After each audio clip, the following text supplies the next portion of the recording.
का टॉपिक है प्राकृतिक वनस्पति, यानी भारत में किस प्रकार की वनस्पति पाई जाती है और वनस्पति किसे कहते हैं। धरातल के ऊपर घास, झाड़ियां तथा पौधे जो बिना मनुष्य की सहायता के उपजते हैं उन्हें प्राकृतिक वनस्पति कहा जाता है। कुछ पौधे छोटे होते हैं जिन्हें झाड़ियां कहा जाता है, जैसे कैक्टस तथा फूलों वाले पौधे इत्यादि होते हैं। इसके अतिरिक्त बहुत से लंबे वृक्ष होते हैं जैसे नीम, आम आदि। कुछ वृक्ष ऐसे होते हैं जिनमें जलवायु की विभिन्नता के कारण भारत में अलग अलग तरह की वनस्पति पाई जाती है। वे प्राकृतिक रूप से वितरित होते हैं और उनका विकास क्षेत्र की जलवायु परिस्थितियों द्वारा नियंत्रित होती है। यानी धरातल के ऊपर ऐसे पेड़ पौधे जो बिना मनुष्य के हस्तक्षेप के, बिना किसी मनुष्य की सहायता के से अपने आप उत्पादित हो और अपने आप अपना पालन पोषण करते हो, वो प्राकृतिक वनस्पति में शामिल किए जाते हैं।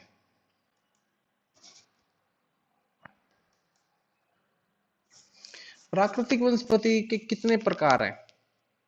प्राकृतिक वनस्पति कितने भागों में बांटी गई है?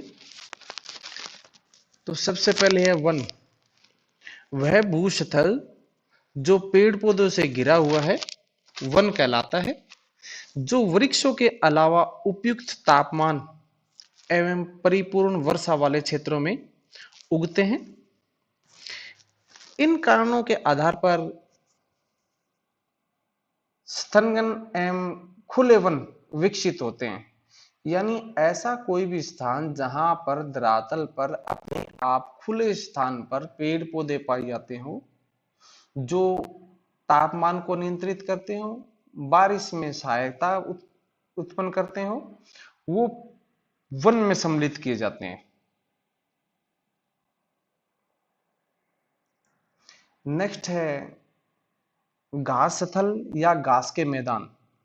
यह मध्यम वर्षा वाले क्षेत्रों में विकसित होते हैं, जहां कम बारिश होती है या मध्य टाइप की बारिश होती है, जहां उपयुक्त घास के मैदान पाए जा सकते हैं, वो क्षेत्र। और नेक्स्ट थर्ड, कांटेदार झाड़ियां। कांटेदार झाड़ एवं झाड़ियां केवल शुष्क क्षेत्रों में पैदा होते हैं जहां पर वार्षिक वर्षा 50 सेंटीमीटर से कम होती हो।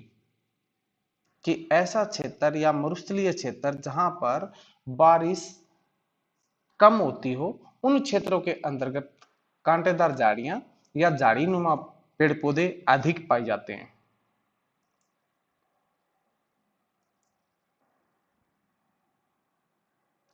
वन कितने प्रकार के हो सकते हैं? Classification of forest, distribution of forest या उष्ण कटिबंधीय सदाबहार वन किसे कहते हैं?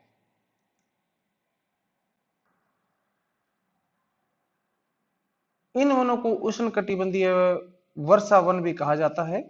यह घने वन भूमध्य रेखा एवं उष्ण कटिबंधीय के पास पाए जाते हैं। यह क्षेत्र गर्म होते हैं एवं पूरे वर्ष यहां अत्यधिक वर्षा होती है। इन वनों में पेड़ों की पत्तियां पूरी तरह से नहीं जुड़ती, इसलिए इन्हें सदाबहार वन कहते हैं। काफी घने वृक्षों की मोटी विधान के कारण दिन के समय सूर्य का प्रकाश अंदर तक नहीं पहुंच पाता। आमतौर पर यहां रोजवुड, महोगनी जैसे वृक्ष पाए जाते हैं। एनाकोंडा विश्व का सबसे बड़ा सांप है जो उष्णकटिबंधीय वर्षा वाले वनों के क्षेत्रों में पाया जाता है या वनों में पाया जाता है।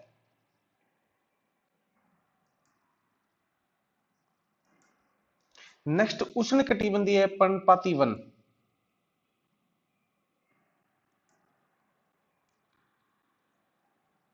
उष्ण कटिबंधीय पर्णपाती वन मानसूनी वन होते हैं जो भारत के उत्तरी ऑस्ट्रेलिया एवं मध्य अमेरिका के बड़े हिस्से में पाए जाते हैं। इन क्षेत्रों में मौसमी परिवर्तन होते रहते हैं। जल संरक्षित रखने के लिए शुष्क मौसम में यहाँ के वृक्ष पत्तियां झाड़ देते हैं। इन वृक्षों में पाए जाने वाले दृढ़ काष्ठ वृक्षों में साल तथा शीशम है। इन वृक्षों के वृक्ष या फर्नीचर, यातायात एवं निर्माण सामग्री बनाने के लिए बहुत महत्वपूर्ण उपयोगी साबित होते हैं। इन प्रदेशों में आमतौर पर पाए जाने वाले जानवर बाघ, शेर, हाथी या गोल्डन लंगूर, बंदर इत्यादि जानवर यहाँ पाए जाते हैं।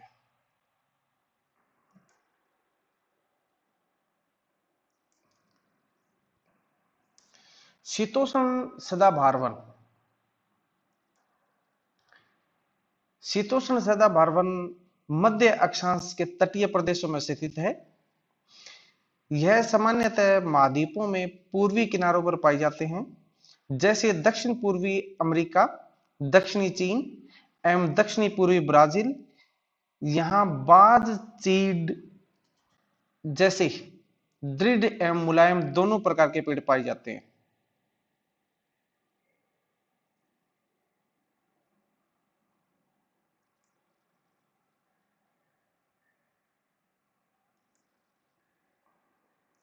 शीतोष्ण पर्णपाती वन।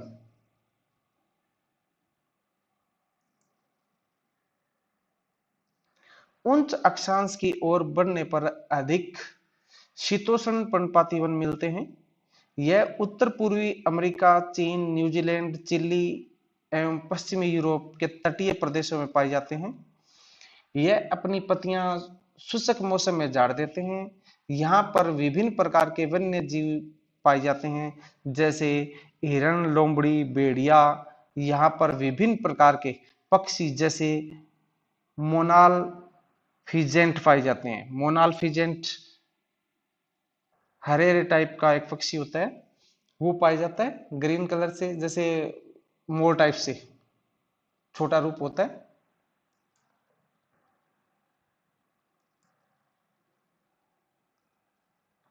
भूमध्य सागरीय वन।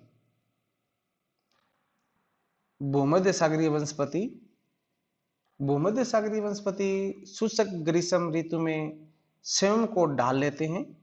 उनकी मोटी छाल एवं पत्तियां वाष्प उत्सर्जन को रोकती है। भूमध्य सागरीय प्रदेश को फलों की कृषि के लिए भी जाना जाता है। इसी कारण विश्व का फलोद्यान भी कहते हैं।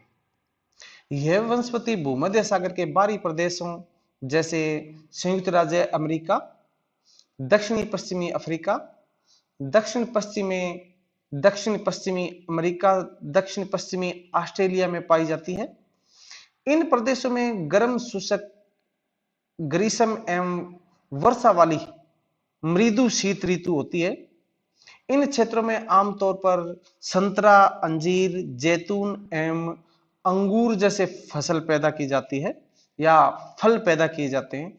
ये आमतौर पर खाने वाले फलों की महत्वपूर्ण कृषि इसी के अंतर्गत क्षेत्र में होती है।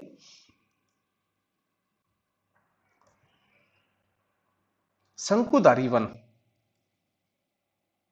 जो ऊंचे पेड़ पौधे पाए जाते हैं।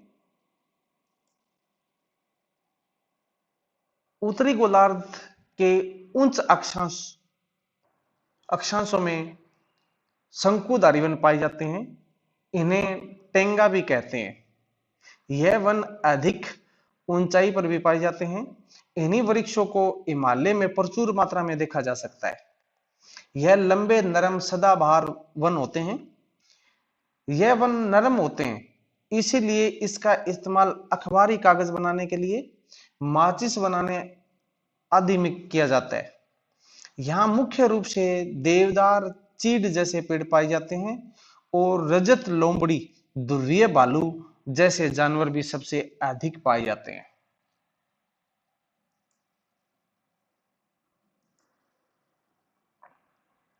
घास स्थल के प्रकार यानी घास के मैदान कौन से हैं?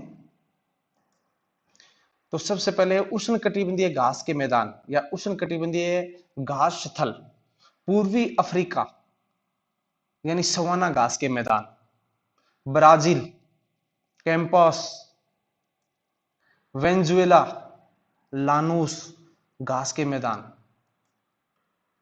नेक्स्ट आता है शीतोष्ण कटिबंधीय घास के मैदान, जो ठंडे क्षेत्रों में पाए जाते हैं, शीत मौसम में पाए जाते हैं, अर्जेंटीना पैम्पास, उत्तरी अमेरिका प्रेरी, दक्षिणी अफ्रीका वेल्ड, मध्य एशिया स्टेपी, ऑस्ट्रेलिया डॉन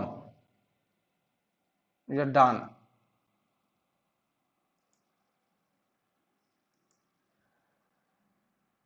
कंटीली झाड़ियां,